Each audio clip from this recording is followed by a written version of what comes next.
ബാങ്കുകൾക്ക് എല്ലാ ശനിയാഴ്ചയും അവധി നൽകാനുള്ള ശുപാർശയ്ക്ക് അംഗീകാരം നൽകാൻ കേന്ദ്ര സർക്കാരും റിസർവ് ബാങ്കും ഇന്ത്യൻ ബാങ്ക്സ് അസോസിയേഷനും ജീവനക്കാരുടെ സംഘടനകളും കരാറിൽ ഒപ്പിട്ടു. ശുപാർശയ്ക്ക് അംഗീകാരം നൽകുന്നതോടെ ഇത് പ്രാബല്യത്തിൽ വരും. നിലവിൽ ഒന്നാം ശനിയാഴ്ചയും മൂന്നാം ശനിയാഴ്ചയുമാണ് പ്രവൃത്തി ദിവസം. പുതിയ ശുപാർശയ്ക്ക് അംഗീകാരം വരുന്നതോടെ പ്രവൃത്തി ദിവസം തിങ്കൾ മുതൽ വെള്ളി വരെയാകും. പ്രവൃത്തി ദിവസം കുറയുന്നതോടെ പ്രവൃത്തി സമയം വർദ്ധിപ്പിക്കും. 45 മിനിറ്റ് കൂടിയാണ് അധികം പ്രവൃത്തി സമയം വർദ്ധിപ്പിച്ചിരിക്കുന്നത്.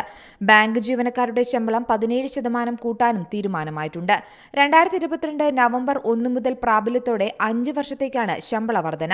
ക്ലറിക്കൽ ജീവനക്കാരുടെ അടിസ്ഥാന ശമ്പളം തുടക്കത്തിൽ 17,900 രൂപയായിരുന്നത് 24,050 രൂപയാക്കും.